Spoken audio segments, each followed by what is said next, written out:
الحمد لله نحمده ونستعينه ونستغفره ونؤمن به ونتوكل عليه ونعوذ بالله من شرور أنفسنا ومن سيئات أعمالنا من يهده الله فلا مضل له ومن يضلله فلا هادي له ونشهد أن لا إله إلا الله وحده لا شريك له ونشهد أن سيدنا ومولانا محمدا عبده ورسوله أما بعد فأعوذ بالله من الشيطان الرجيم بسم الله الرحمن الرحيم من كان يريد العاجلة عجلنا له فيها ما نشاء لمن نريد ثم جعلنا له جهنم يصلاها مذموما مدحورا ومن أراد الآخرة وسعى لها سعيها وهو مؤمن فأولئك كان سعيهم مشكورا كلا نمد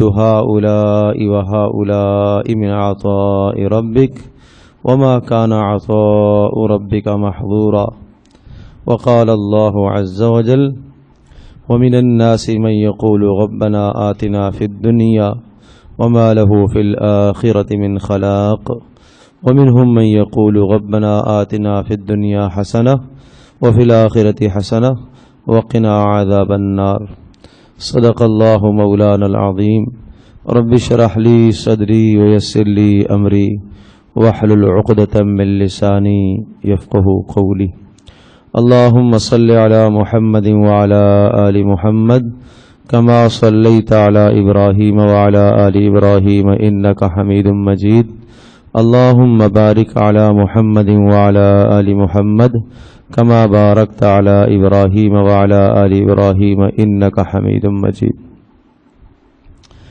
نبی اکرم صلی اللہ تعالی علیہ وسلم نے اس دنیا کی حقیقت بتاتے ہوئے یہ ارشاد فرمایا کہ الدنیا مزرعۃ الآخرہ، کہ یہ دنیا آخرت کی کھیتی ہے۔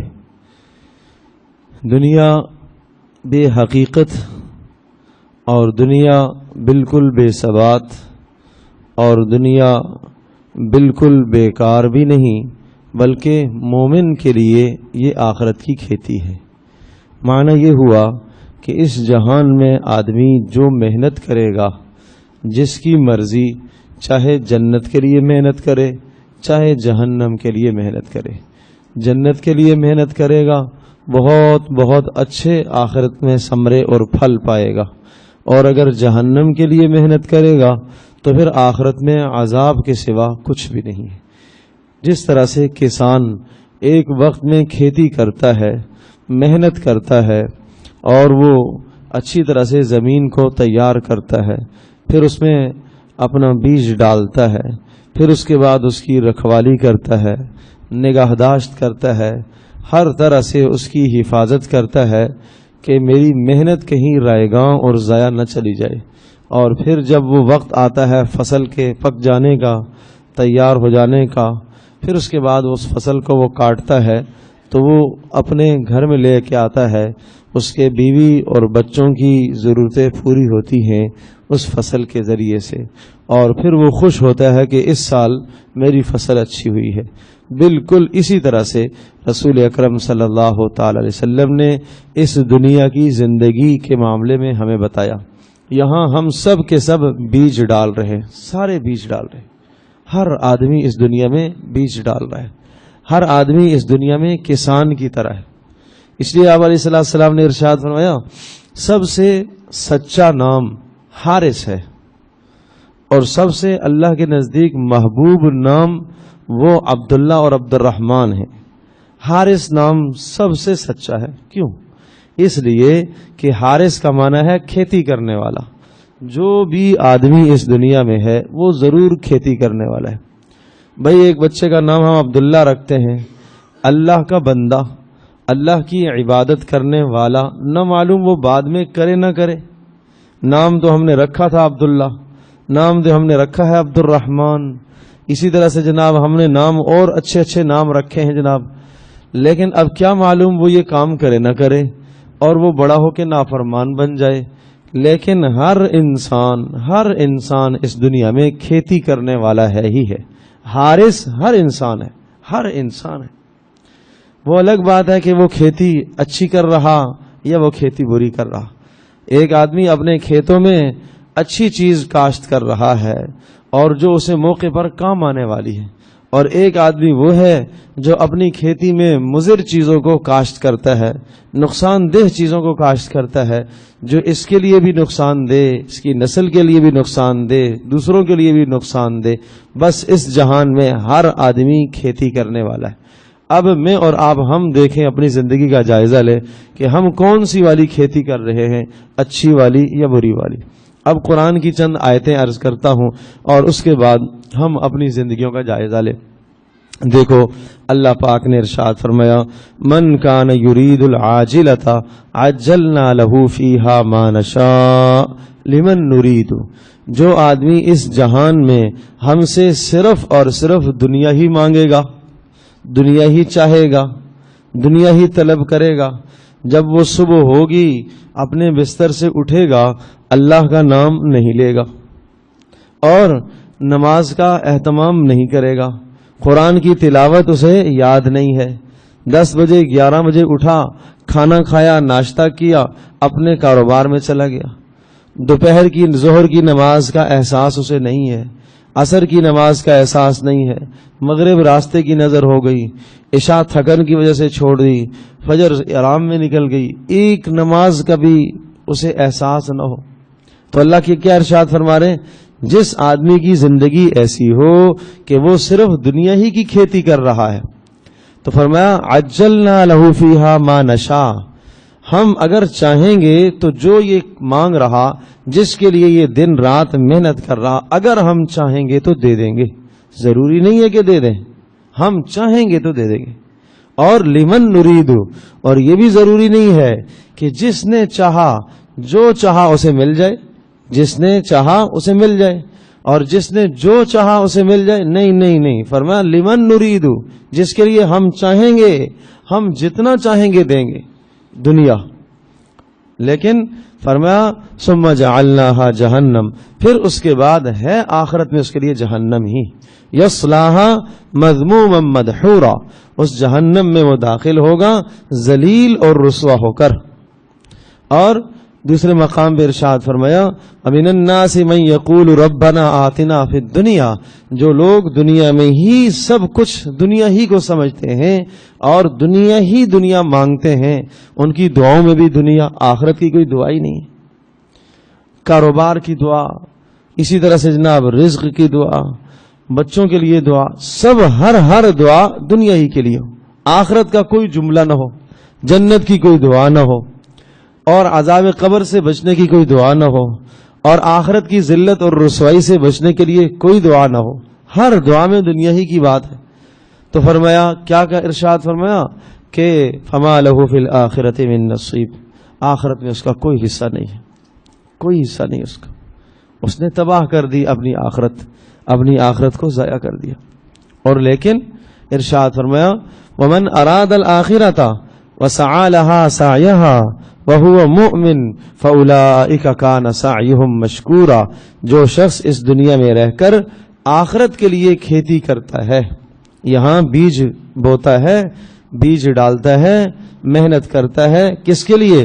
آخرت کے لیے. تو فرمایا پھر کیا کریں گے؟ فاولئک کان سعیهم مشکورا. بڑا عجیب لفظ ارشاد فرمایا کہ بس اس کی کوشش کی تو قدر کی جائے گی، اس کی کوشش اور محنت کی قدر کی جائے گی. 3 شرطیں ذکر فرمائی. جو آدمی اس دنیا میں رہ کر آخرت کی کھیتی کرنا چاہتا ہے، جو یہاں بیج ڈالے تاکہ جنت میں کام آئے، جو یہاں محنت کرے تاکہ جنت میں کام آئے، 3 شرطیں ہیں. فرمایا ومن اراد الآخرہ، پہلی شرط یہ ہے کہ اس کی نیت ٹھیک ہو، عمل کرنے میں نیت صحیح ہو، جو بھی کام کرے تاکہ اس کام سے مقصد آخرت ہو. اور دوسرا فرمایا وسعى لها سعيها، اور اس کے بعد اچھی محنت بھی کرے، آخرت کے حاصل کرنے کی کوشش بھی کرے. اور تیسرا ارشاد فرمایا وهو مؤمن، اس کا عقیدہ بھی ٹھیک ہو. پھر فاولئک کان سعیهم مشکورا، فرمایا اس کی محنت کی آخرت میں اللہ پاک قدر کرے گا تو اجر دے گا اللہ پاک. شاباش ملے گی اس کو، قابل قبول ہوگی اس کی محنت۔ رسول اکرم صلی اللہ تعالی علیہ وسلم نے اس طرح سے سمجھایا ہے۔ آپ نے ارشاد فرمایا جو آدمی صبح کرتا ہے اس حال میں کہ اس کی زندگی کا مقصد، پورے دن کا مقصد صرف اور صرف دنیا کمانا ہے، صرف اور صرف دنیا کمانا ہے، تو کیا ارشاد فرمایا جب اس کا مقصد یہی ہے تو اللہ تبارک و تعالی اس کے سارے معاملات کو منتشر کر دے گا، اور اللہ پاک اس کی روزی کو بکھیر دے گا، اس کو ایک جگہ نہیں ملے گی، سارا دن تھکے گا روزی کے پیچھے، محنت کرے گا، تکلیف برداشت کرے گا اور روزی کے پیچھے، لیکن اگلی بات جو ارشاد فرمائی ملے گا اس کو اتنا جتنا اس کے نصیب میں لکھا ہے، ملے گا اتنا جتنا اس کے نصیب میں لکھا ہے۔ یہ کون آدمی ہے؟ یہ وہ آدمی ہے کہ جب صبح اٹھتے ہی ایک بار بھی اس کو اللہ کا یاد نہ آئے، اللہ کا نام ہی نہ لے، نہ اٹھتے وقت اللہ کا نام لیا، نہ کھانا کھاتے وقت اللہ کا نام لیا، نہ ناشتے میں اس نے اللہ کو یاد رکھا، نہ اس نے نماز میں اللہ کو یاد رکھا، نہ اس نے قرآن پڑھ کر اللہ پاک کو یاد کیا، نہ اس نے گھر سے نکلتے وقت اللہ کو یاد کیا، بس آج میرا یہ منافع حاصل ہو جائے۔ اسے ذہن بھی نہیں گیا کہ مجھے اس دنیا میں رہ کر آج کے دن آخرت کے لیے کیا کیا اعمال کرنے، ایک لمحہ خیال ہی نہیں گیا کہ آج مجھے کوئی ایسا عمل بھی کرنا ہے جس سے میری آخرت بن جائے، جس سے میری آخرت سنور جائے، میں یہ کام کروں، تھوڑی سی تلاوت ہی کر لوں جس سے میری آخرت سنور جائے، تھوڑا سا صدقہ دے دوں تاکہ میری آخرت میں مجھے کام آ جائے۔ یہاں صدقہ دے بھی تو نیت کیا ہے تاکہ پتہ چلے یہ صدقہ کرنے والا ہے، اظہار کر کے بتا کر کے دے، یہ کیا ہے؟ یہ آخرت کے عمل سے دنیا کما رہا ہے، نیک عمل سے کیا کما رہا؟ دنیا کما رہا۔ اب ایسے کا آخرت میں فرمایا کوئی حصہ نہیں۔ حدیث پاک میں آتا ہے بڑا ہی بدترین انسان وہ ہے جو دوسرے شخص کی دنیا کو بنانے کے لیے اپنی آخرت کو برباد کر دے۔ کیا کر دے؟ دوسرے کی دنیا کو بنانے کے لیے اپنی آخرت کو برباد کر دے۔ کیسے؟ ایک شخص کی دنیا کا معاملہ آیا، دنیا میں کسی منصب پر فائز ہونے، کسی عہدے پر فائز ہونے کی بات آئی، اس نے ناجائز اس کے لیے لکھ دیا، سفارش ناجائز کر دی، وہ ناحق تھا، وہ نااہل تھا، تو اس کی دنیا کو بنانے کے لیے اپنی آخرت کو خراب کر دیا۔ ارشاد فرمایا یہ بڑا بدترین انسان ہے، یہ بڑا بدترین انسان ہے۔ تو میرے عزیز دوستوں اور بزرگوں اور ماں اور بہنوں، اپنی آخرت کی حفاظت کریں، دوسروں کی دنیا بنانے کے لیے، دوسروں کی بہتری سوچنے کے لیے اپنی آخرت کو نہ خراب کرو۔ رسول اکرم صلی اللہ علیہ وسلم نے ارشاد فرمایا ہاں تم دوسروں کے کام آؤ، دوسروں کے کام آؤ، دوسروں کی سفارش بھی کرو، دوسروں کو خیر بھی پہنچاؤ، دوسروں کو بھلائی پہنچاؤ، دوسروں کی کے لیے احسان کرنے والے بنو، لیکن شریعت کے حدود کے اندر جہاں آپ سمجھتے ہیں کہ اس سے دوسرے کو فائدہ تو ہوگا لیکن میرے اپنے ایمان کا نقصان ہوگا، نہ اپنے ایمان کا نقصان نہ کریں۔ جہاں آپ کو پتا ہے کہ ہاں اس سے دوسرے کو بہت فائدہ ہو سکتا ہے لیکن میرے اعمال ضائع ہو جائیں گے، ہرگز ایسا عمل کرنے کی اجازت نہیں ہے۔ صحابہ کرام رضی اللہ عنہم اجمعین وہ دوسروں کے ساتھ تعاون بھی کرتے تھے اور دوسروں کے ساتھ نیکیاں بھی کرتے تھے اور دوسروں کے کام بھی آتے تھے اور دوسروں کے اوپر احسانات بھی کرتے تھے، لیکن سب چیزوں میں مقدم کیا تھی؟ آخرت تھی۔ دوسرے کے ساتھ نیکی کرنے کا مقصد بھی اپنی آخرت بنانا تھا، دوسرے کے اوپر خرچ کرنے کا مقصد بھی اپنی آخرت بنانا تھا، دوسرے کے کام آنے کا مقصد بھی کیا ہے؟ اپنی آخرت کو بنانا ہے۔ جب معاملہ اپنی آخرت کو بنانے کا ہے تو پھر وہ یہ کام سارے دوسروں کے ساتھ نیکیوں کے بھلائیوں کے کام کوشش کرتے تھے کہ چھپ چھپ کے کریں، چھپا چھپا کے کریں، اس کا اظہار نہ ہو۔ حتیٰ کہ جس شخص کے اوپر خرچ کرتے تھے، جس کے ساتھ نیکی کرتے تھے، اسے پتہ بھی نہیں چلتا تھا کہ یہ کس نے نیکی کی ہے ہمارے ساتھ، یہ کس نے میرے ساتھ بھلائی والا اور خیر والا معاملہ کیا ہے۔ عجیب بات ہے، ایک شخص گئے رات کو اندھیرے میں مسجد میں اور انہوں نے جا کے زکوٰۃ دینا چاہا، زکوٰۃ کا مال تھا۔ اب زکوٰۃ کا مال دینے کے لیے انہوں نے رات کا وقت منتخب کیا، کسی کو پتہ ہی نہ چلے، کسی فقیر کو دے کے آ جاؤں تھا. تو کیا ہوا، انہوں نے جناب وہ مال دے دیا.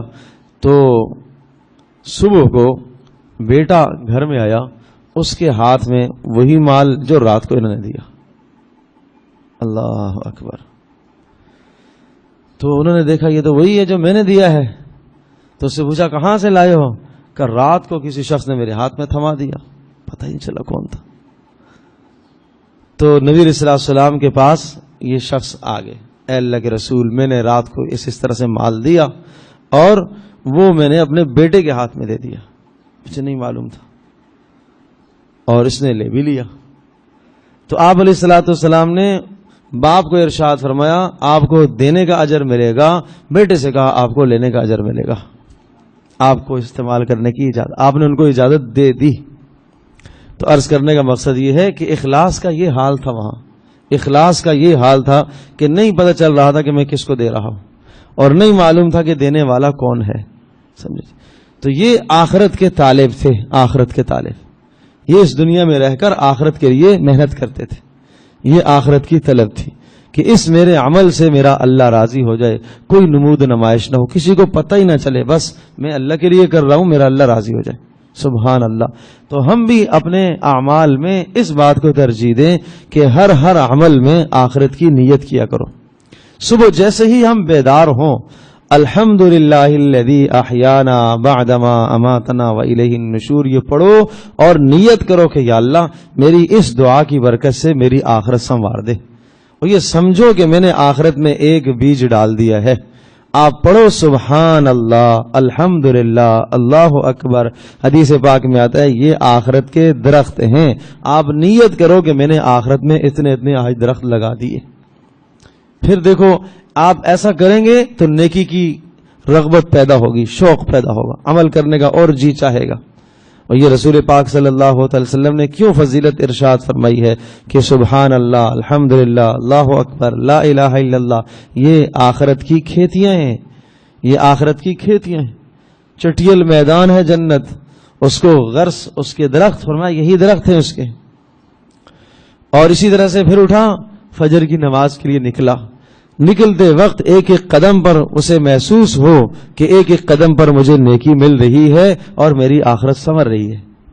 اور گھر میں ماں بہن ہے، وہ اٹھتی ہے، وہ وضو کرتی ہے، وہ سمجھے کہ میں چہرہ دھو رہی ہوں، میرے چہرے کے گناہ دھل رہے. میں بازو دھو رہی ہوں، میرے بازو کے گناہ دھل رہے. سر کا مسح کر رہی ہوں، سر کے گناہ دھل رہے. پیر دھو رہی ہوں، پاؤں کے گناہ دھل رہے. آدمی اس پر نیت کرے. یہ آخرت کا طالب ایسا ہوتا ہے کہ وہ اپنے ہر عمل سے آخرت کمانا چاہتا ہے، اپنے ہر عمل سے آخرت بہتر کرنا چاہتا ہے. کچن میں جا کر اپنا کام کرتی ہے خاتون خانہ، اس کا کام ہے بچوں کو ناشتہ بنا کر دینا، شوہر کو ناشتہ بنا کر دینا، ان کی خدمت داری کرنا، یہ اس کا کام ہے، اس کے گھر کی چار دیواری کی ذمہ داری ہے. اب اگر وہ اس میں نیت کرتی ہے کہ یہ میں عمل اس لیے کر رہی ہوں کہ میرا اللہ راضی ہو جائے، میری آخرت بن جائے، اب 1 گھنٹہ آدھا گھنٹہ اس کا کھڑا ہونا باعث ثواب ہے، باعث ثواب ہے. آخرت کی طالب اس طرح سے ہوا کرتی ہیں. ہاں، آخرت کو چاہنے والے ایسے ہوتے ہیں. اس لیے رسول پاک صلی اللہ علیہ وسلم نے ارشاد فرمایا کہ دنیا کے چاہنے والے بھی ہیں، آخرت کے چاہنے والے بھی ہیں، اور تم لوگ آخرت کے چاہنے والے بنو، دنیا کے چاہنے والے نہ بنو.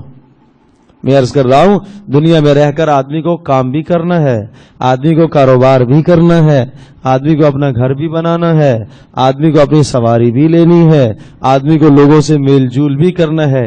یہ وہ کام ہیں جو انسان کی ضروریات ہیں. کوئی آدمی ان ضرورتوں کے بغیر اس کائنات میں نہیں ہے، لیکن انہی ضروریات سے آخرت کمائی جا سکتی ہے. یہ بات عرض کر رہا ہوں، انہی ضروریات کے ذریعے سے، ضروری کاموں کے ذریعے سے آخرت کمائی جا سکتی. ایک آدمی کمائی کے لیے نکلتا ہے، کاروبار میں جا رہا ہے، ملازمت اختیار کرنے کے لیے جا رہا ہے. اگر وہ نکلتے وقت اللہ تبارک و تعالیٰ کو یاد کر کے نکلے اور اس بات کو یہ سمجھے کہ اللہ تبارک و تعالیٰ نے میرے ذمے، میرے گھر میں میرے بچوں کی ذمہ داری میرے اوپر رکھی ہے، میں اس ذمہ داری کو ادا کرنے کے لیے نکل رہا ہوں. اب اس کا نکلنا یہ آخرت کے لیے. کام تو بظاہر دنیا کا لگ رہا ہے، لیکن یہی کام اس کی نیک نیتی سے آخرت کا بن گیا. یہ آخرت کا ہو گیا۔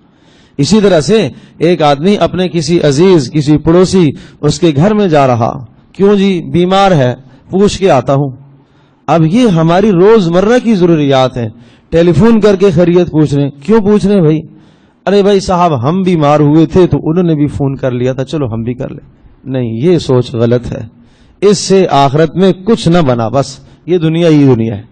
اگر یہ نیت کرے کہ اس لیے کہ ایک مسلمان ہے، اس کی خبر گیری کرنا، اس کی بیمار کو پرسی کرنا، اس کے پاس چل کر جانا، ایک مسلمان کی زیارت کرنا، اس سے میری آخرت بنے گی، تو اللہ کی قسم یہ دنیا کا کام تھا، یہ آخرت والا بن گیا، یہ آخرت والا بن گیا۔ اس پر اجر ہی اجر، اجر ہی اجر۔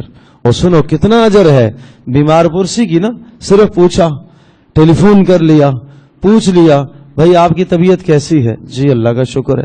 حدیث پاک میں آتا ہے صبح پوچھے گا، شام تک 70,000 فرشتے یہ کہیں گے اے اللہ اس کو بخش دے، اے اللہ اس کو بخش دے، اے اللہ اس کو بخش دے۔ مسلسل لگے رہیں گے، لگے رہیں گے۔ شام کو کرے گا، صبح تک فرشتے لگے رہیں گے، اے اللہ اس کو معاف فرما دے، اے اللہ اس کو معاف فرما، اے اللہ اس کو معاف فرما۔ آج کہاں ان اعمال کے ذریعے سے ہم آخرت چاہتے ہیں؟ یہ ہر کوئی کرتا ہے، یہ ہر ایک کرتا ہے، لیکن کوئی نیت ہی نہیں ہوتی۔ تو اس لیے ومن اراد الآخرۃ وسعى لها سعيها، فرمایا جو آخرت کا ارادہ تو کرے کہ اس میرے عمل سے آخرت میری بنے، ارادہ تو کرے بندہ، نیت تو کرے کہ میرے اس عمل سے میری آخرت بنے۔ پھر وسعى لها سعيها، فرمایا پھر اس کے لیے اچھی کوشش کرے۔ کیسے اچھی کوشش کرے؟ اچھی کوشش کیا ہوتی ہے کہ محنت اور کوشش سنت کے مطابق کرے، عمل میں سنت کے مطابق، اور وہ مؤمن، اور وہ مومن بھی ہو، غیر مسلم ہے، کافر ہے، نافرمان ہے، اسے کچھ نہیں ملے گا۔ وہو مؤمن، ایمان شرط ہے عمل کی قبولیت کے لیے، ایمان شرط ہے۔ نفس تو بڑے ہیلے آدمی کو سجھاتا ہے، نفس تو بڑے ہیلے سکھاتا ہے، دین سے پیچھے آنے کے لیے، دین سے دور جانے کے لیے آدمی بہانے تلاش کر لیتا ہے۔ دینی عمل، شریعت کا حکم سامنے ہے، اس حکم سے بچنے کے لیے نفس ہزاروں تعویلیں سکھاتا ہے۔ وہ واقعہ ہے اکبر بادشاہ کا، صاحب مال تھا، تو جب سال پورا ہونے لگتا، زکوٰۃ کی وجوب کی بات آتی، تو جب 1 ماہ رہ رہا ہوتا تو ساری رقم اٹھا کر بیوی کو ہدیہ کر دیتا، اور پھر وہ رکھتی 11 مہینے، وہ رکھتی۔ جب 12واں مہینہ شروع ہوتا، سال پورے کو ہونا کو ہوتا، تو اب وہ اٹھا کر اس کو ہدیہ کر دیتی۔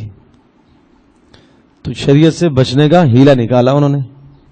اللہ پاک کے ساتھ ہیلا کرنا، اللہ کے ساتھ دھوکہ کرنا، دنیا کا کوئی مفتی نہیں کہے گا کہ اس پر زکوٰۃ ہے، اس لیے کہ سال پورا ہی نہیں ہوا ہے، سال سے پہلے ہی مال نکل گیا۔ اور کوئی مفتی یہ بھی نہیں کہے گا کہ بیوی پر زکوٰۃ ہے، اس لیے کہ اس کے پاس بھی سال نہیں پورا ہوا، سال پورا ہونے سے پہلے پہلے اس نے اپنا مال دوسرے کو گفٹ کر دیا۔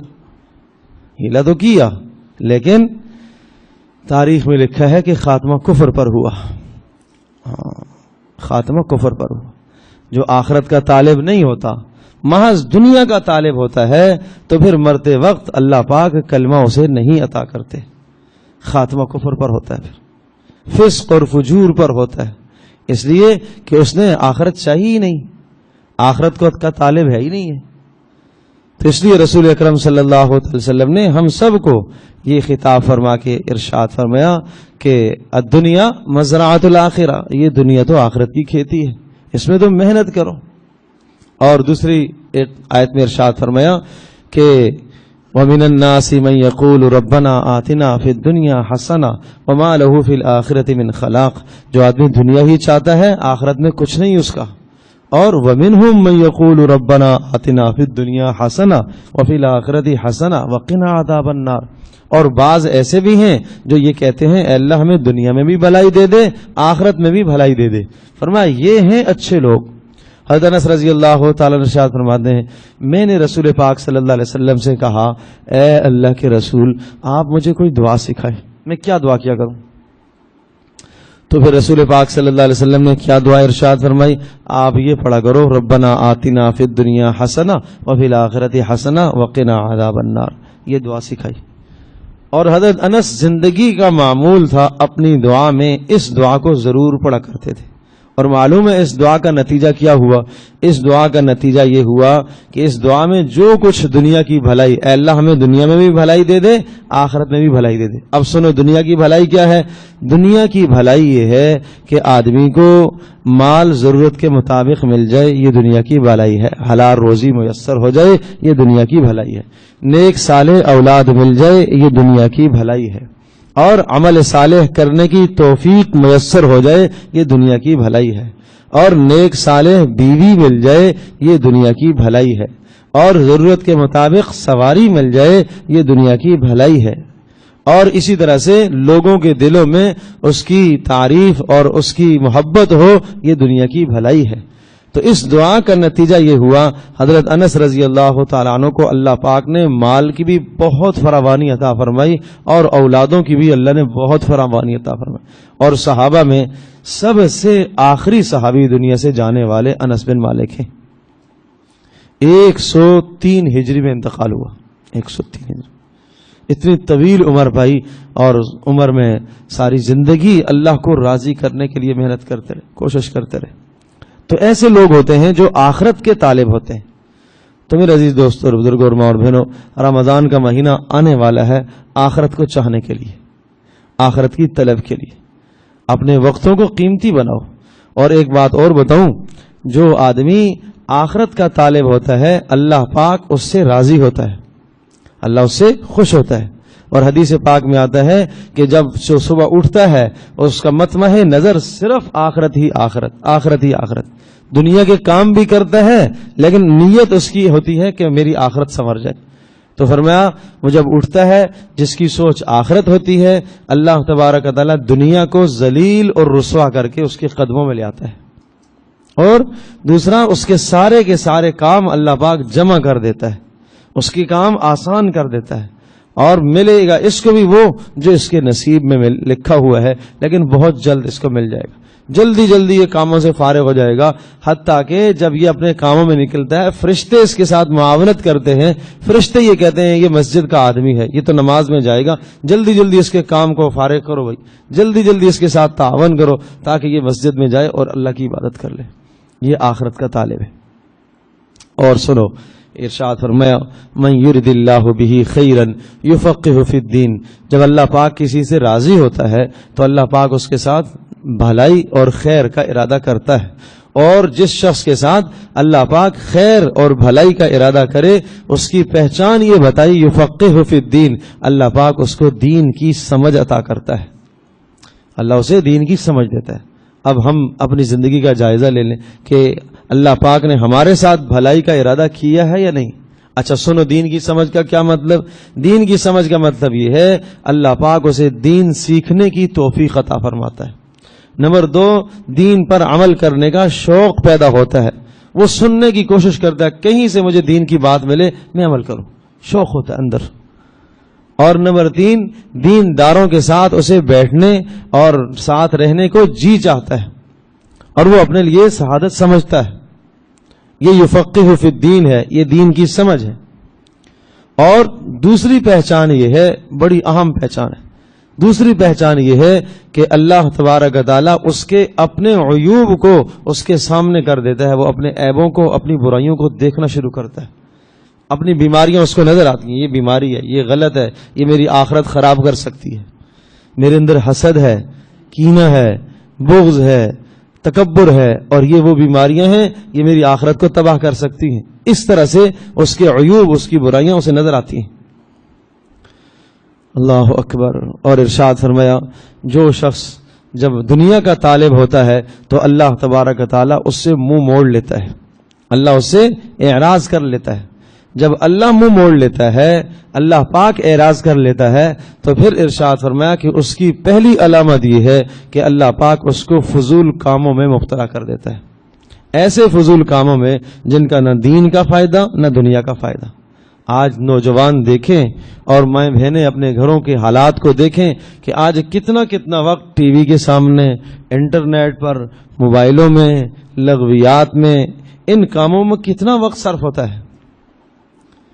ایک آدمی کام سے واپس آیا، جوان پڑھائی کر کے واپس آیا، گھر میں بیٹھا ہے، کھانا کھا رہا، ہاتھ میں اس کے موبائل پکڑا ہوا، ماں اس سے بات کرنا چاہ رہی ہے، بہن اس سے بات کرنا چاہ رہی ہے، اسی طرح سے بیوی بات کرنا چاہ رہی ہے. اس اللہ کے بندے کو فرصت ہی نہیں ہے، لایانی کاموں میں لگا ہوا ہے، فضولیات میں لگا ہوا ہے. یہ اس بات کی پہچان ہے کہ اللہ تبارک و تعالیٰ اس سے ناراض ہے، اللہ نے اس سے منہ موڑ لیا ہے. اپنی زندگیوں کو نہ خراب کرو اس طرح سے، اپنی نسلوں کی زندگیوں کو بھی نہ خراب کرو. ہم اپنے گھروں کا بھی جائزہ لیں، میں بھی جائزہ لوں، آپ بھی جائزہ لیں، سب اپنے گھروں کا جائزہ لیں کہ ہمارے گھروں میں کیا یہ حالات ہیں یا نہیں ہیں. ہاں، یہ اعراض کی علامت ہے کہ اللہ پاک نے اس سے اعراض کر لیا، فضولیات میں لگ گیا. اور دوسری پہچان بتاؤں، جب اللہ تبارک و تعالیٰ کسی بندے سے اعراض کر لیتا ہے، منہ موڑ لیتا ہے، ناراض ہو جاتا ہے، اس کی دوسری علامت یہ ہے اللہ پاک لوگوں کے عیوب اسے دکھانا شروع کرتا ہے. اور فلاں یہ ہے، فلاں یوں کر رہا، فلاں یوں کر رہا، فلاں یوں کر رہا. اپنے عیب چھپ گئے، لوگوں کے عیب دیکھنے لگ گیا. سارا دن اس کا مشغلہ غیبت کرنا، سارا دن اس کا مشغلہ لوگوں کی برائی کرنا، سارا دن اس کا مشغلہ لوگوں کے بارے میں تبصرے کرنا. اپنے عمل کو سوچتا نہیں، خود نماز نہیں پڑھ رہا، خود گناہوں کا ارتکاب کر رہا، نافرمانیوں کا ارتکاب کر رہا، لیکن دوسرے کے پیچھے لگ گیا. یہ اس بات کی علامت ہے کہ اللہ تبارک و تعالیٰ نے اس سے اعراض کیا ہوا ہے، اللہ نے اس سے منہ موڑا ہوا ہے. اللہ اکبر. جو لوگ آخرت کے طالب تھے، حضرت اسماء بنت ابی بکر رضی اللہ تعالی عنہا حضرت ابوبکر صدیق رضی اللہ تعالی عنہ کی بیٹی ہیں، کیسی آخرت کی طالبہ تھیں، کیا ان کی محنت تھی، ریاضت تھی. اور بچپن کا زمانہ تھا، پھر جوانی، پھر وہ بڑھاپے کا زمانہ آیا، پھر 100 سال سے زیادہ عمر پائی. اور یہ وہ خاتون ہیں، آپ اندازہ کریں کہ رسول اکرم صلی اللہ تعالی علیہ وسلم اور سیدنا ابوبکر صدیق رضی اللہ تعالی عنہ جب یہ ہجرت کے لیے تشریف لے جا رہے تھے تو حضرت صلی اللہ علیہ وسلم کا اور ابوبکر صدیق رضی اللہ تعالیٰ عنہ کا سارا سامان انہوں نے ہی باندھا تھا. اسماء بنت ابی بکر. اور اتنی ذہین اور اتنی فتین اور اتنی ہوشیار خاتون تھی کہ جب سارا ابوبکر صدیق تو سب کچھ گھر سے لے گئے، کچھ بھی نہ چھوڑا تھا، تو والد تھے ابوبکر صدیق کے، ابو قحافہ ابھی مسلمان نہیں ہوئے تھے. وہ بہت ناراض ہوئے، غصے ہوئے، اور کیا کہا کہ جناب سب کچھ لے گیا ہے، تمہارے لیے کچھ چھوڑا ہی نہیں ہے، اس نے بیٹیوں کے لیے کچھ چھوڑا ہی نہیں ہے، سارا ہی لے گیا. تو اپنے دادا کو تسلی دینے کے لیے کیا کیا، ایک پلیٹ کے اندر کچھ پتھر چھوٹے چھوٹے کنکر لے کے آئی اور اس پر چادر ڈالی، اور دادا نابینے ہو گئے تھے، اور دادا کا ہاتھ لگوایا کہ دیکھیں یہ کچھ نہ کچھ سامان چھوڑا ہے، کچھ سونا کچھ چاندی کے ٹکڑے پڑے ہوئے ہمارے گھر میں، اور یہ ہمارے کام آ جائیں گے. تو دادا نے کہا چلو ٹھیک ہے، اچھا ہوا کچھ نہ کچھ چھوڑ کے گیا. اللہ اکبر. اپنے باپ کی عزت بھی بچا لی، دادا کو مطمئن بھی کر لیا. اللہ. اور پھر وہ وقت آیا کہ ان کی شادی ہوئی حضرت زبیر بن عوام رضی اللہ تعالی عنہ سے. زبیر بن عوام حضرت صلی اللہ علیہ وسلم کے 10 مبشرہ میں سے مشہور صحابی ہیں. تو زبیر بن عوام رضی اللہ تعالی عنہ کے ساتھ وقت گزرا، انتہائی فقر میں زندگی گزاری. زندگی کا ابتدائی زمانہ بڑا فقر سے گزرا ہے، بہت فقر سے گزرا. اتنی صابرہ اس لیے کہ آخرت مقصد تھی.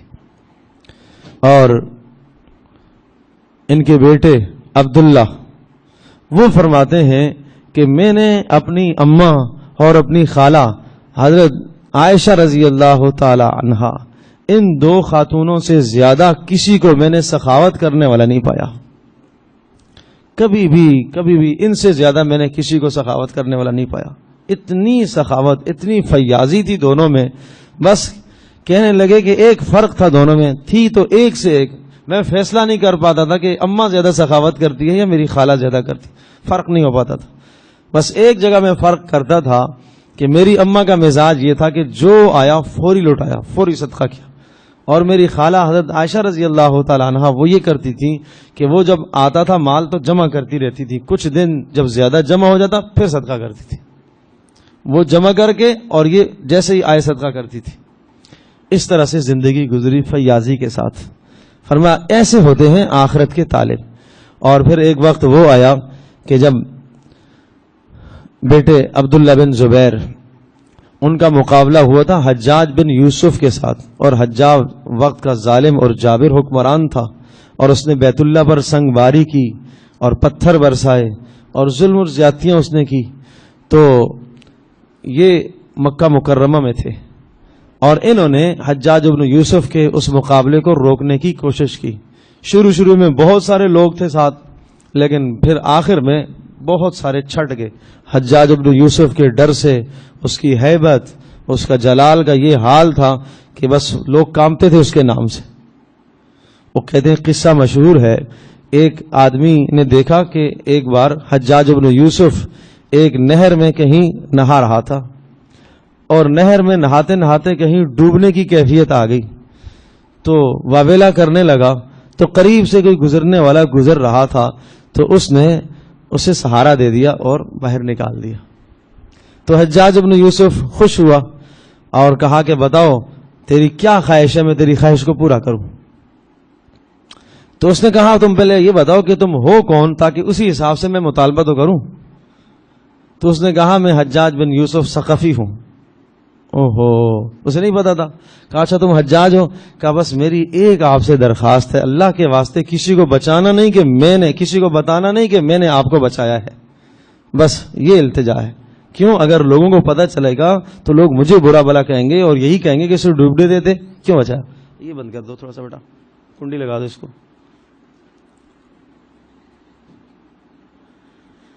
نہیں ہے، چلو کوئی بات نہیں۔ تو کہا کہ بس کسی کو تم بتانا نہیں، یہی احسان ہے، یہی آپ کا میرے اوپر انعام ہے کہ اگر کسی کو پتہ چلے گا کہ اس نے بچایا، لوگ مجھے ملامت کریں گے اور یہی کہیں گے اسے ڈوبنے دیتے۔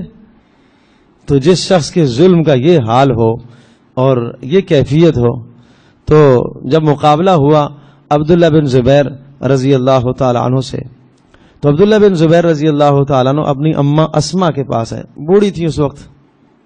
آخرت کے طالب کیسے ہوتے ہیں دیکھو، آ کے اماں سے کہا اماں جان، حجاج بن یوسف میرے مقابلے پر اتر آیا، اور اب لڑائی ہونے والی ہے، اب طے ہے کہ میں مارا جاؤں گا، میں مارا جاؤں گا، اور مجھے وہ گرفتار کرے گا اور میری لاش کے ٹکڑے ٹکڑے کرے گا، مسلح کرے گا، مسلح کرنا ٹکڑے کر دے گا، ناک کان کاٹ الگ کر دے گا، اور اس نے یہ طے کر رکھا ہے۔ آپ کی کیا رائے ہے، میں مقابلے کے لیے اتروں میدان میں یا پیچھے ہٹ جاؤں؟ جس طرح سے میرے ساتھ ایک بہت بڑا جمع غفیر تھا، مجمع تھا، میں وہ سب کے سب پیچھے چھٹ گئے، حتیٰ کہ اپنے بیٹے کے بارے میں کہا کہ اس نے بھی میرا ساتھ چھوڑ دیے، اب آپ بتائیں کیا کروں؟ تو اماں نے کہا بیٹے تم یہ بتاؤ کہ کیا تم حق پر ہو یا نہ حق ہو؟ کہا ہوں تو حق پر۔ اچھا، کہا پھر حق پر ہو تو اگر تمہیں قتل کر دے تو کوئی پرواہ نہ کرنا، کوئی پرواہ نہ کرنا، پھر آخرت میں ہم مل لیں گے، آخرت میں ہم مل لیں گے۔ اور پھر کہا بیٹے نے کہ اماں مجھے یہ خطرہ تو نہیں ہے کہ مجھے قتل کرے گا، مجھے اس کا افسوس اور ڈر نہیں ہے، ہاں یہ کہ جناب وہ میری لاش کا مسئلہ کریں گے اور بگاڑ دیں گے، حلیہ بگاڑ دیں گے، بے حرمتی کریں گے، یہ ڈر ہے۔ تو اماں نے ارشاد فرمایا کہ دیکھو جب بکری ذبح ہو جاتی ہے تو اس کی کھال کھینچتے رہو، اسے کیا فرق پڑتا ہے، اسے کوئی تکلیف نہیں ہوتی ہے، تو تمہیں اس کی کیا پریشانی ہے؟ کہا اچھا اماں ٹھیک ہے، آپ کی باتوں سے مجھے تسلی ہو گئی اور مجھے حوصلہ ملا ہے۔ اماں نے کہا کہ اچھا بیٹا اب تم میرے قریب آؤ، میں تمہیں اپنے گلے سے لگاتی ہوں، سینے سے لگاتی ہوں اور سونگ لیتی ہوں آپ کو۔ اللہ اکبر۔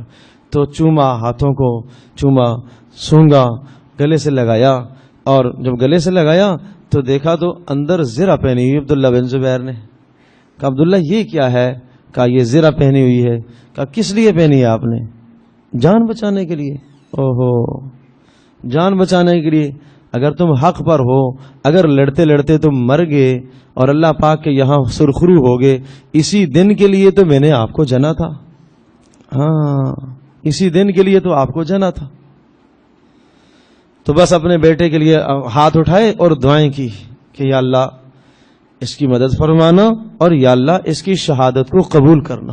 اللہ اکبر، اس کی شہادت کو قبول کرنا، یہ نہیں کہ اللہ اس کو بچا لینا، اس کی محنت کو قبول کرنا، میری طرف سے ایک آپ کی خدمت میں اللہ یہ تحفہ ہے، اس کو پالا پوسا تھا، آج آپ کے نام پر قربان ہو رہا، اے اللہ اسے قبول کر لینا۔